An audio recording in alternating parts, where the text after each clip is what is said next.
parce que tu es précieux à mes yeux. Tu es rendu honorable et je t'aime. Ésaïe 43, verset 4.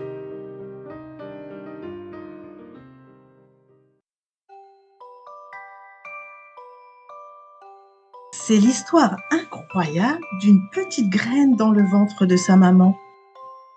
Voilà comment tout a commencé. Il y avait une demoiselle Ovule qui attendait impatiemment son prince charmant. Non loin de là, un jeune spermatozoïde était en quête de sa dulcinée. Soudain, il la voit. C'est le coup de foudre. En une fraction de seconde, il tourne la tête et réalise qu'il n'est pas seul à l'avoir repérée. Alors s'engage une course effrénée. Des milliers de spermatozoïdes s'élancent pour la vie. Ils ressemblent tous à de drôles de petits poissons. Mais lui est plus rapide que tous les autres. Il réussit à se frayer un chemin en zigzagant à toute vitesse dans cet océan amniotique. Il frétille de joie, plein de vie et d'énergie. Malgré tout, il rencontre beaucoup d'obstacles sur son passage, parce que tous veulent gagner la course. Quel courage il a, ce petit poisson! Pouf! Qu'est-ce qui s'est passé? Une lumière étincelante a jailli. La rencontre a eu lieu.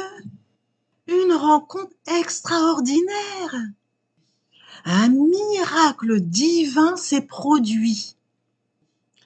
Madame Ovule et Monsieur Spermatozoïde viennent de fusionner.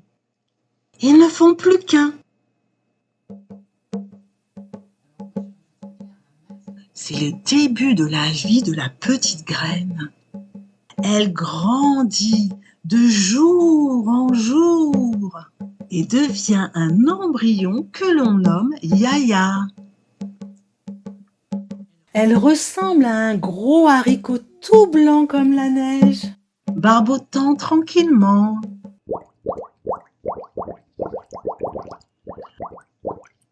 Un jour, il se passe quelque chose d'étrange.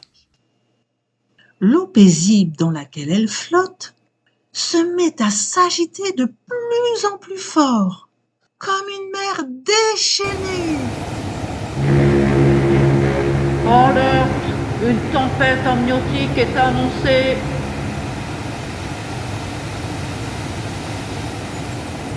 Mais d'où viennent-elles, ces vagues sensationnelles? Un grondement se fait entendre. C'est le tonnerre, pense Yaya. Ah mais non, c'est ma mère qui est en colère. Ça veut dire que je peux ressentir toutes les émotions de ma maman. Est-ce que tu sais ce que c'est qu'une émotion? C'est une chose qui bouge à l'intérieur de toi et s'agite. Elle veut te dire quelque chose. Si tu ne l'écoutes pas, elle peut te rendre vulnérable. La petite Yaya ne sait plus où elle en est. Elle a peur. Elle ne se sent plus en sécurité dans son nid douillet. Elle a l'impression que sa maman ne l'aime plus. Une foule d'interrogations se bouscule en elle. Elle ne veut peut-être plus de moi. Elle veut me faire partir, on dirait. Non, je ne veux pas partir, proteste-t-elle. Je veux rester là, je veux vivre, moi. Oh là là, tout tremble. C'est ma maman qui tremble. Elle a peur. Mais pourquoi? J'aimerais bien savoir. Oh, j'entends un petit murmure comme une ritournelle. On dirait que ce sont les pensées de ma maman. Elle dit quelque chose que je ne comprends pas. Elle redoute de ne pas pouvoir s'en sortir toute seule avec moi. Un flot d'émotions me submerge. La peur, la colère, la tristesse accompagnent les pensées de ma maman. Cette fois-ci, je me sens vraiment en danger. Ces émotions m'envahissent. Je m'affale. Je suis sans dessus dessous. Mais qu'est-ce que je vais devenir? Qui peut m'aider? Au secours! Ne crains pas, je suis là. Je ne t'abandonnerai pas. Je t'aime. Tu es à moi. C'est moi qui t'ai créé. Oh, Elohim, tu m'as pas abandonné, toi? Bien sûr que non. Tu es une créature merveilleuse. Tu n'es pas une erreur.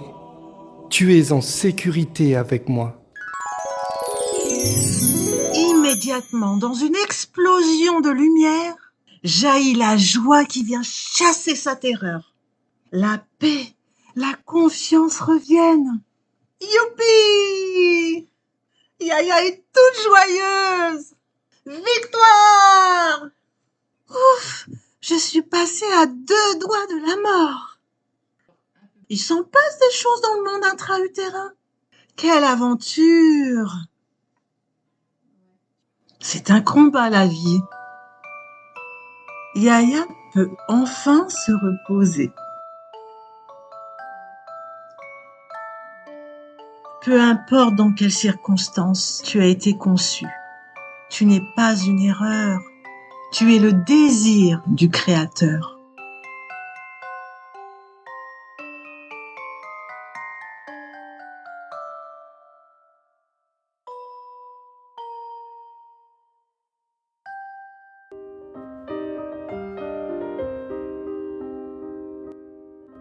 Et même si mon père et ma mère viennent à m'abandonner, l'Éternel m'accueillera. Psaume 27, verset 10.